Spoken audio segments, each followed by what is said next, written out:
Joining me right now is Arizona Congressman, House Judiciary Committee member Andy Biggs. Congressman, it's good to see you. Thanks very much for joining us. What happens now when the package gets back to the House? Well, we'll go through just the process. We're not going to have any committee hearings on it. We're going to go through and they'll throw it on the floor. We might get some debate. It won't be very lengthy debate, and it's likely going to pass. And the implications of $1.9 trillion passing, how are you feeling about what's in the bill? Not real good. I mean, look, just to understand this does not just limit it to COVID relief. This thing expands all kinds of things, such as we're going to bail out blue states that have wrecked their retirement packages. That's going to have some impact on this thing. And it's $1.9 trillion. And it's going to have a direct payment to people in it. That's interesting. If you support that kind of thing, then this is for you. But the reality is, we have a committee that we didn't even think we were going to have jurisdiction over anything. We have almost $400 billion of jurisdiction in that because they're spending so much money so quickly. And don't forget, we still have hundreds of billions of dollars that had never actually been distributed from the last two coronavirus relief packages. Yeah, no, I know that. All right, let me ask you about the other foreign policy changes that we're seeing in this new administration, Congressman, and that's the Border Patrol agents releasing asylum-seeking migrants into the U.S. As Mexican authorities refuse now to take them back. Several members of Congress co-signed a letter calling on the Department of Homeland Security Secretary Alejandro Mayorkas to enforce immigration laws, keep building the border wall. Congressman, you led the charge on this letter. Tell me more about it, as Texas has become the first state to push back and sue the administration, saying you cannot have a president come in and just ignore laws, immigration law. No, that's right. I mean, the federal government wanted control over the immigration laws, and they won a U.S. Supreme Court case on that. And now they want to stop enforcing those laws.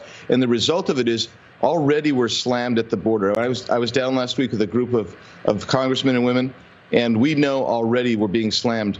There are over 3,000 people a day crossing our border, and they're back to this catch and release program under the asylum program that we had before, that loophole that was there with family units.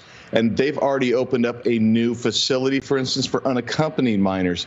And so what you're going to see is back to 2019, where we had over 450,000 family units apprehended and released into our interior with just a piece of paper saying, come back on a certain date, maybe 2 years from now. That never happened, of course. Then those people never come back. They're lost into the interior. And what brings them here is this incentive package of President Biden, and he's basically promising amnesty to everyone who comes into this country illegally. And that's an incredible draw. Yeah, just an incredible draw for people. We spoke with Secretary Mike Pompeo yesterday about these foreign policy, these policies coming out of the Biden administration, and he was also very concerned. 97 lawmakers also co-signed a letter to Secretary of State Anthony Blinken asking him to oppose any effort to move the U.S. Embassy in Israel from Jerusalem back to Tel Aviv. And Secretary of State Mike Pompeo spoke about that when we discussed the Middle East yesterday. Here's Pompeo with me yesterday. Watch. Collectively, the United States, Israel, and these Gulf states working to push back against the threat, the Islamic Republic of Iran. I've seen the administration considering halting arms sales to those countries. That's a mistake.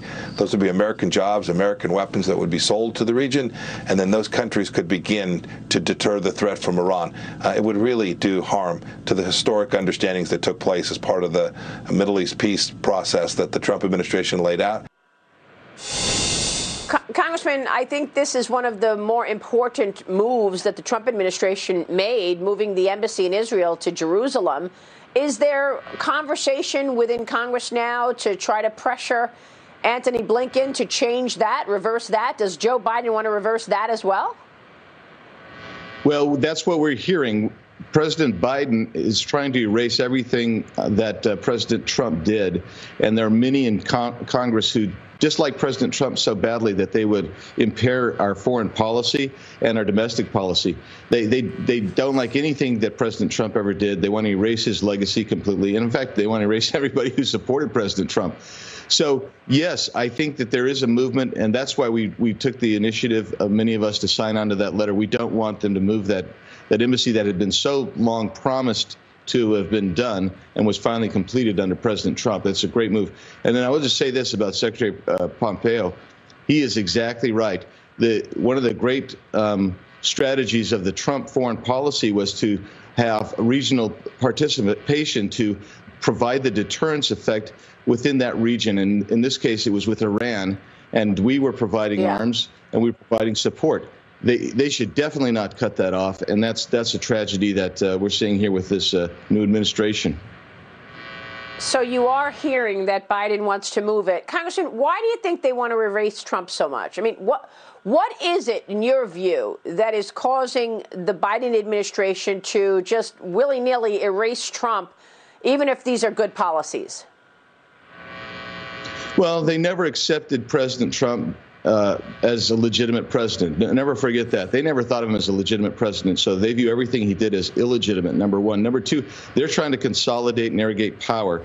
They have a base that is now very radically left. You see that everything from how they run the House, and that's what it is. It's power. They want power and control. Quite extraordinary. That's what I think, too. Grip on power. Congressman, it's good to see you this morning. Thank you, sir. We'll keep watching. Thanks, Congressman Andy Biggs. We'll be right back.